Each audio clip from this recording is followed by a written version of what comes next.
어떻게 하여 인간의 정신이 낙타가 되고 낙타가 사자가 되며 그 사자가 아이가 되는가? 이러한 정신의 세 단계의 변화에 관해 이야기하고자 한다. 인간의 정신에는 각각 고유한 무게가 있다.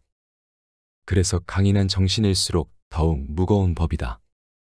강인한 정신은 어떻게 해야 더욱 무거워질 수 있는지 스스로에게 묻고 낙타처럼 무릎을 꿇고 짐을 잔뜩 짊어지려 한다.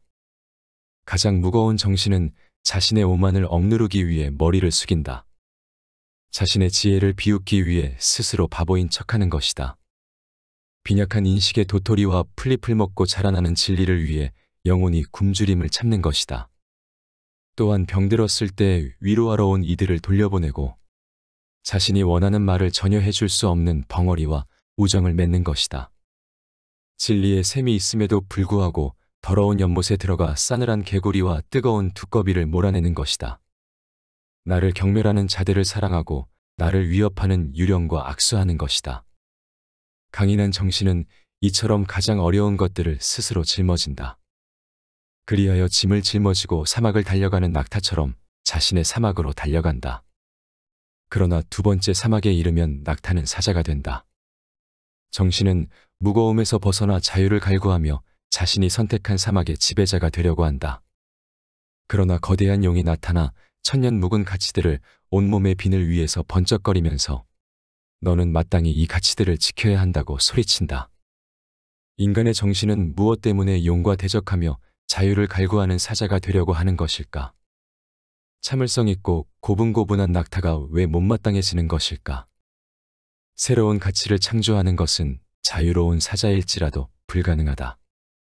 그러나 새로운 가치 창조를 위해서는 우선 기존의 가치들로부터 자유로워져야 한다. 그리고 그것은 오로지 자유의 사자만이 할 수 있다. 그러므로 스스로 자유를 쟁취하여 낡은 가치와 의무를 당당히 거절하기 위해 사자가 되어야 하는 것이다.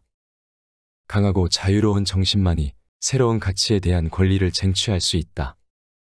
처음 우리 인간의 정신이 낙타였을 때는 자신이 마땅히 짊어져야 할 의무를 가장 신성한 것으로 여기고 사랑했다. 그러나 이제 그 속에서 의무의 모순과 우리의 의지를 찾아내야 한다. 그리하여 자기가 사랑하고 있는 것에서 자유를 쟁취해야만 한다. 이러한 쟁취를 위해서 바로 사자가 필요한 것이다. 그런데 이러한 사자도 할 수 없는 일이란 도대체 무엇인가? 그것은 어떤 일이기에 아이가 할 수 있다는 것인가? 그리고 자유를 쟁취한 사자는 왜 아이가 되어야 할까? 아이는 아무것도 덧칠되어 있지 않은 순수함이며 새 출발이다. 스스로 돌아가는 바퀴이며 최초의 움직임이다. 그러므로 아이는 과거의 의무와 낡은 가치를 버리고 새롭게 탄생할 수 있는 것이다. 그리하여 아이가 된 정신은 자신의 의지를 원하고 과거의 세상을 등지고 새롭게 태어난 정신은 자신만의 세계를 획득하게 된다. 니체가 말하는 정신의 세 단계의 변화이다. 앞에서 니체는 낙타와 사자, 어린아이에 대해 말한다. 니체가 낙타를 통해서 말하고 싶은 것은 무엇일까? 먼저 사막에서 짐을 싣고 가는 낙타를 생각해보자. 무거운 짐을 진 낙타가 불평을 하는가? 낙타는 불평을 모른다. 그저 주인이 주는 먹이를 먹으며 무거운 짐을 지고 묵묵히 걷는다. 심지어 낙타가 가는 길은 자신이 정한 것이 아니다. 외부에서 정해준 대로 무거운 짐을 참고 견디며 복종하는 것이 바로 낙타이다. 즉 낙타는 무거운 짐을 지고 강한 인내심으로 살아가는 정신을 말한다. 하지만 낙타는 힘들다. 그래서 무거운 짐을 내려놓고 싶다. 그런데 낙타에게는 그러할 용기가 없다. 심지어 주변에는 짐을 내려놓지 못하게 하는 거대한 용들이 나타난다. 이러한 용들은 우리 주위에도 많다. 내가 어떠한 일을 하고자 할 때 그것이 될 것 같냐며 남들 하는 대로 하자라고 말하는 주변의 만류가 용의 목소리다. 이러한 용들을 이기기 위해서는 용기 있는 사자가 되어야 한다. 하지만 낙타에서 사자로 변신하는 과정은 쉽지 않다. 기존의 가치나 규범, 권위에 맞서 날카로운 이빨을 드러내며 맞설 줄 알아야 한다.